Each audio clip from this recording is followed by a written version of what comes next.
Brian Cook, everybody. Here we go. We're going to go with Brian Cook. Thank you very much. Now, you can tell it is summertime in Austin, Texas, because all of our unhoused homeless neighbor friends have turned a nice crispy golden brown. Now, I do not mean that racially. I mean that like fried chicken. There's bumps and boils, there's cracks and crevices, it's dripping oil and spices. It's a health hazard. You gotta call 311. Or don't call 311. I don't care. I don't care about the Bud Light scandal. I don't drink Bud Light. You know what I drink? I drink off-brand Gatorade from the dollar store with a little bit of fentanyl in it. I call it a white Powerade. Now, again, I do not mean that racially. I mean that like the white sheet the coroner is going to pull over your head if you drink it. It's okay if I drink it. I got a tolerance. I'm from North Austin. I know what I'm doing. I actually live here in Austin. I call my house Fort Hood. That's not because I used to be in the Army. It's because I live in the ghetto and I'm armed to the teeth. Try it, you fucking tweakers. Okay?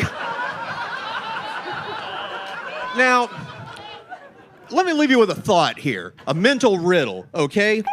Divorce is like being dropped off in the East Bank of New Orleans at 1 a.m. with no weapons. You are going to be terrorized, traumatized, and you're going to leave with nothing. If you haven't been divorced or been to New Orleans, consider yourself lucky. I've been through both, and I'll take my chances in the East Bank. Thank you. Okay, Brian Cook. Fuck yeah. Came in, guns a-blazing. All right, let's talk about it, Brian. How long you been doing stand-up? So the 20th. In a couple days will be 2 full years. Whoa. Hey, congratulations. 20th. Yeah, today's the 17th. Oh, Yeah. you're saying your anniversary is the 20th. Like my AA date. Okay. Welcome, Brian.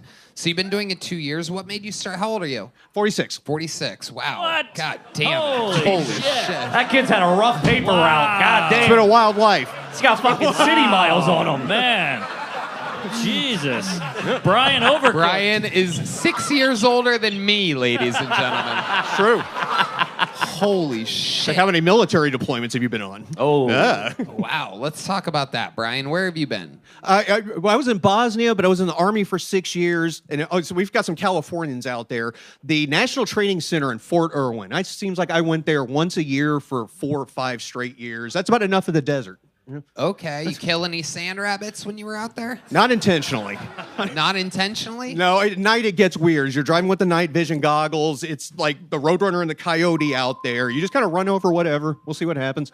You just Okay, so that's a yes. yeah. You've killed people before. Not intentionally. Okay, not just accidental.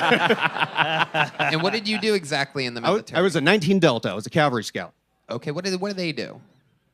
Oh, they have a Cavalry. tattoo. We're the Ford Observers. That was They a all have swastika. tattoos. But no, we're the ones in the Old West. We were on the horses with General Custer, but these days we're the Ford Observer for the tank and Bradley units. General Custard is one of H. Foley's favorite desserts. He'll take any General Custard that you offer him.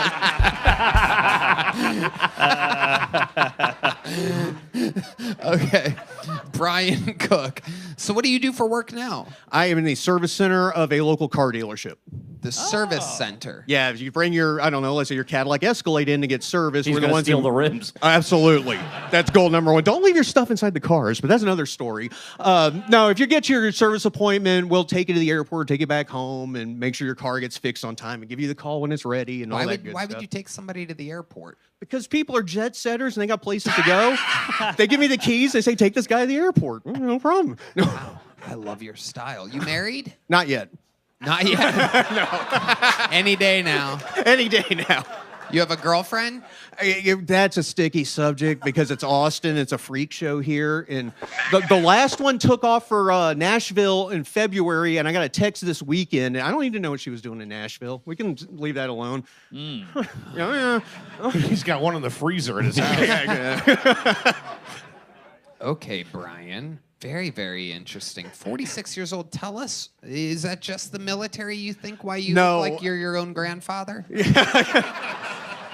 Part of it's just being an outside cat, you know, as opposed to one of the fresh-faced video game people. But we went high school, Army, college, 10 years in the music business, went back to college, pandemic, landed here. What did you do in the music business? I was a journalist. I wrote a lot of concert reviews, record reviews, some interviews, a lot of the The Austin Chronicle, not to name names, but the stuff like that, the free weeklies with the. Whoa. Not the name. Why didn't you say you were with the Chronicle? Jesus. Yeah. Yeah. No, I wasn't with them, but that kind of a thing. Yeah. Oh, okay. Every city has one. Oh, no, Sublime's coming. You know, those stupid things. I wrote for If them. you were going to write a review of your set, Great question. Like Lemmy from Motorhead in the last 3 weeks of life. Okay. another thing I didn't get. All right. All right, Brian. Very, very interesting. So, what makes you think that you were equipped to be able to write music reviews? Instead of writing local news, instead of, oh, the girls' volleyball is going to the tournament, we got flu shots, let's write about something I'm actually interested in. Right. A real kind of simple base urge. How about now musically? Do you still go out and see music? Yes. Where do you go? I like the Mohawk is my favorite one in town. Emo's, for being a kind of House of Blues venue, is still a very cool place. The 13th floor, that used to be Beerland, that's a good one. I'm missing one. Moody Center for the big stuff. We're in the Sure, mood. yeah, that's an arena. No, there's still a lot of good music places around town. The Far Out Lounge down south, down by South Park Meadows. Yeah, no Yep. doubt about it. Okay, very good. How many cups of coffee did you have today? It's all natural, man. It's all Is just- it natural? so hyperactive.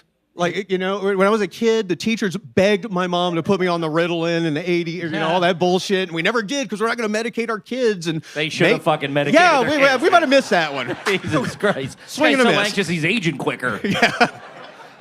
Wow. Amazing. When you said Ritalin, I'm like, they had Ritalin when you were a kid, and then I remembered you're only 6 years older than me. It's fucking crazy.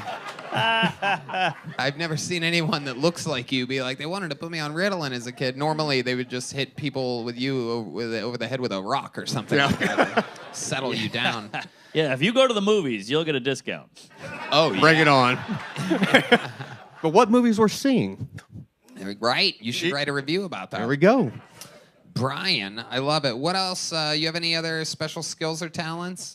I don't know if it's a talent, but I buy and sell baseball cards on eBay for profit. So For profit? that's what we did during the pandemic when there was nothing to do. Let's sell some baseball cards. Okay. Yeah. Pandemic. Good way to talk to the kids. Spanish flu. Yeah, exactly. I love it. Okay. How much meth would we find in that stash? On the advice of counsel, I elect not to answer. Oh, my goodness. There we go. Look at that. Look at that. Amazing, Brian. Well, congratulations on getting pulled out of the bucket. You're getting a little joke book here tonight. Welcome 2 years into the game, Brian Cook, everybody.